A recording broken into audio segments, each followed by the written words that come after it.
Narendra Modi magic ഇനിയും ഭാരതം കാണാനിരിക്കുന്നതേ ഉള്ളൂ. വനിതാ സംവരണ ഭേദഗതി ബിൽ പാസാക്കി ചരിത്രം സൃഷ്ടിക്കാനുള്ള സുവർണ അവസരമാണ്. അത് പാഴാക്കി കളയരുതെന്നാണ് പ്രധാനമന്ത്രി നരേന്ദ്രമോദി കഴിഞ്ഞ ദിവസം ലോക്സഭയിൽ പ്രതിപക്ഷത്തിന് മുഖത്ത് നോക്കി പറഞ്ഞത്. മോദി ഇങ്ങനെ ഓർമ്മിപ്പിച്ചത് സ്വന്തം എംപിമാരല്ല, പ്രതിപക്ഷ എംപിമാരോടാണ്. എന്താണ് കാരണം? പ്രധാനമന്ത്രി എന്താ കോൺഗ്രസ്സുകാർക്ക് വേണ്ടി, മറ്റ് പ്രതിപക്ഷ ഘടകകക്ഷികൾക്ക് വേണ്ടി നിൽക്കുകയാണോ?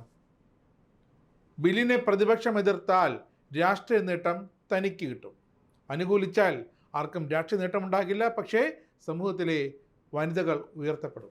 ഇതാണ് പ്രധാനമന്ത്രി നരേന്ദ്രമോദിയുടെ ആ സുവ്യക്തമായ നിലപാട്. എന്തായാലും അങ്ങനെ ഒരു അംഗീകാരങ്ങൾക്ക് തങ്ങൾക്ക് ആവശ്യമില്ല, ഇങ്ങനെ ഒരു അംഗീകാരം തങ്ങൾക്ക് വേണ്ട. ലോക്സഭയിൽ മുമ്പുള്ള രീതിയിൽ അനുവാദം തുടർന്നാൽ മതി എന്നാണ് കോൺഗ്രസ്സുകാരുടെയും പ്രതിപക്ഷ കക്ഷികളുടെയും ആവശ്യമെങ്കിൽ അങ്ങനെ തന്നെ നടക്കട്ടെ, അല്ലെങ്കിൽ നിങ്ങൾ തന്നെ മുൻകൈയെടുത്ത് ബിൽ പാസ്സാക്കണം. അങ്ങനെ എല്ലാം പ്രതിപക്ഷത്തിൻ്റെ തലയിൽ കൊണ്ടുവച്ച് നരേന്ദ്രമോദി ഇതാ വ്യക്തമായ നിലപാടെടുത്തിരിക്കുന്നു. ഒരു ഉപദേശം കൂടി പ്രധാനമന്ത്രി പ്രതിപക്ഷത്തെ ചാണക്യന്മാർക്ക് നൽകുന്നുണ്ട്. രാഷ്ട്രീയത്തിൻ്റെ കണ്ണിലൂടെ ഈ ബില്ലിനെ നോക്കിക്കാണരുത്. വനിതകളെ ഇനിയും അർഹതപ്പെട്ട അംഗീകാരത്തിനായി കാത്തു നിർത്താൻ എൻ ഡി എക്ക് സാധിക്കില്ല. അത് അങ്ങനെ നിർത്തണമെന്ന് തീരുമാനിക്കേണ്ടത് ഇനി കോൺഗ്രസ് അടക്കമുള്ള പ്രതിപക്ഷമാണ്. ബില്ല് പാസ്സായാൽ അത് രാജ്യത്തിനൊരു പുതിയ ദിശ നൽകും, അതിലൊരു സംശയവുമില്ല. ഒരുമിച്ച് ഒറ്റക്കെട്ടായ രാജ്യത്തിന് പുതിയൊരു പാത തെളിയിക്കാമെന്നാണ് പ്രധാനമന്ത്രി പറയുന്നത്. രാഷ്ട്രീയ കാരണങ്ങൾ കൊണ്ടാണ് ബില്ലിനെ പലരും എതിർക്കുന്നത്. ആ പലരും എന്നതിൽ പലരുമുണ്ട്. ബില്ലിനെ എതിർക്കുന്നവർക്ക് രാജ്യത്തെ സ്ത്രീകൾ മാപ്പ് നൽകില്ലെന്നത് കാലം തെളിയിക്കും. ശാക്തീകരിക്കപ്പെട്ട സ്ത്രീകൾ എന്നാൽ വികസിത ഭാരതമാണ്, അത് പ്രതിപക്ഷം മറക്കരുത്. 30 വർഷത്തിനിടെ ലക്ഷക്കണക്കിന് സ്ത്രീകൾ നേതാക്കളായിട്ടുണ്ട്.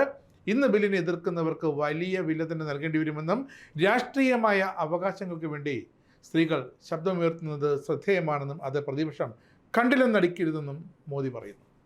വനിതകളെ പാർലമെന്റിൽ കടക്കാൻ അനുവദിക്കൂ, അവരുടെ നേതൃത്വ അഭിലാഷങ്ങൾ പൂർത്തീകരിക്കൂ എന്നാണ് പ്രധാനമന്ത്രി ലോക്സഭയിൽ പ്രതിപക്ഷത്തിൻ്റെ മുഖത്ത് നോക്കി പറയുന്നത്. എല്ലാ മേഖലയിലും സ്ത്രീകൾക്ക് മികവ് കാട്ടാമെങ്കിൽ പാർലമെന്റിലും അതാകാം. സ്ത്രീയെ ശാക്തീകരിക്കാൻ ഒറ്റക്കെട്ടായി പ്രവർത്തിക്കണം. ഇനിയാണ് പ്രധാനമന്ത്രിയുടെ ആ മുന്നറിയിപ്പ് പ്രതിപക്ഷത്തിനൊരു ഗുണപാഠമായി കിട്ടുന്നത്. പ്രതിപക്ഷം എതിർത്താൽ ദൂരവ്യാപക പ്രത്യാഘാതം ഉണ്ടാകും. എല്ലാ പാർട്ടികളുടെയും ഉദ്ദേശം രാജ്യത്തെ വനിതകൾ നേരെ ലൈവായി കണ്ടുകൊണ്ടിരിക്കുകയാണ്. പിന്നെ മണ്ഡല പുനർനിർണയം, അതിൻ്റെ പേര് പറഞ്ഞ് ഈ വനിതാ ബിൽ തടയരുത്. കാരണം രാജ്യത്തെ ഒരു സംസ്ഥാനത്തിനും അതിൽ നീതി നിഷേധിക്കപ്പെടില്ല. രാജ്യം ഉറപ്പു നൽകുകയാണ്, ഒരു സംസ്ഥാനത്തിനും പുനർനിർണയത്തിൽ വിവേചനം നേടേണ്ടി വരില്ല. രാഷ്ട്രീയത്തിൻ്റെ പേരിൽ ചിലർ പ്രശ്നങ്ങൾ സൃഷ്ടിക്കുകയാണ്, അതിനി വേണ്ട. ഒഴിവ് കഴിവുകൾ പറയുന്നത് അവസാനിപ്പിക്കുമെന്ന്, നിങ്ങൾ വനിതകൾക്ക് അവർ അർഹിക്കുന്ന സ്ഥാനമാനങ്ങൾ തന്നെ നൽകണമെന്നും വീണ്ടും ഓർമ്മിപ്പിക്കുകയാണ് പ്രധാനമന്ത്രി. അതുകൊണ്ടാണ് നരേന്ദ്രമോദി ഒന്നുകൂടി പ്രതിപക്ഷത്തെ ആ വസ്തുത ഓർമ്മിപ്പിക്കുന്നത്. ബില്ലിനെ പ്രതിപക്ഷം എതിർത്താൽ രാഷ്ട്രീയ നേട്ടം തനിക്കാണ്.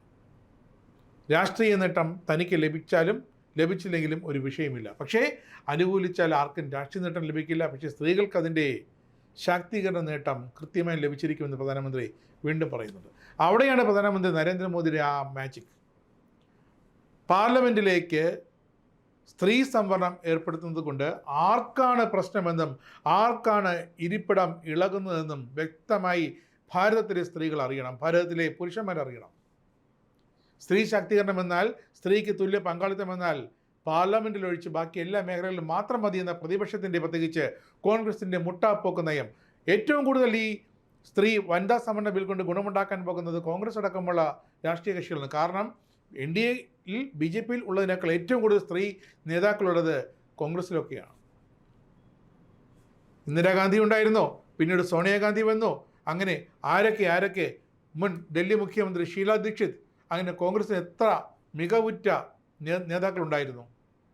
അതുകൊണ്ട് തന്നെയാണ് പറയുന്നത്, ഇനിയും ഒരുപാട് കോൺഗ്രസ് വനിതാ നേതാക്കൾ അർഹിക്കുന്ന സ്ഥാനം ലഭിക്കാതെ ഈ ലോക്സഭയിലേക്കുള്ള പ്രാതിനിധ്യം കുറവായതിൻ്റെ പേരിൽ, വനിതാ സംവരണം അവിടെ നടപ്പാക്കാത്തതിൻ്റെ പേരിൽ എത്രയോ വനിതാ കോൺഗ്രസ് നേതാക്കളടക്കം, എത്രയോ BJP നേതാക്കൾക്കടക്കം അവസരം ലഭിച്ചിട്ടില്ല. എന്തായാലും ഇത്തവണ ഇങ്ങനൊരു വനിതാ സംവരണ ബിൽ യാഥാർത്ഥ്യമാക്കിയാൽ അതിൻ്റെ ഗുണം ലഭിക്കുക വനിതകൾക്ക് തന്നെയാണ്, പ്രതിപക്ഷത്തിന് തന്നെയാണ്, നിങ്ങളുടെ രാഷ്ട്രീയ പാർട്ടികൾക്കാണ്, നിങ്ങളുടെ സ്ത്രീകളുടെ ഉന്നമനത്തിന് വേണ്ടി കൂടിയാണ് ഭരണപക്ഷം ഞങ്ങൾ ഈ ഈ കാര്യം, ഈ ബില്ല് എത്രയും പെട്ടെന്ന് നടപ്പാക്കണമെന്ന് ആവശ്യപ്പെടുന്നത്. അതുകൊണ്ട് ബില്ല് പാസ്സാക്കിയാൽ രാഷ്ട്രീയ നേട്ടത്തെക്കുറിച്ച് നിങ്ങൾ ആലോചിക്കേണ്ട, അത് മറക്കൂ. പക്ഷേ സ്ത്രീകൾക്ക് വേണ്ടി എന്തെങ്കിലും ഒന്ന് ചെയ്യൂ എന്ന് പറഞ്ഞ് അവസാനിപ്പിക്കുകയാണ് പ്രധാനമന്ത്രി നരേന്ദ്രമോദി. ഇത്രയും പറഞ്ഞിട്ടും കോൺഗ്രസ്സുകാർക്ക് ഇതൊന്നും മനസ്സിലായില്ലെങ്കിൽ പിന്നെ നിങ്ങൾ ഇങ്ങനെ ഇരുന്നോ കുറേ കാലത്തേക്ക് എന്നാണ് പ്രധാനമന്ത്രിക്ക് അവസാനമായും പറയാനുള്ളത്.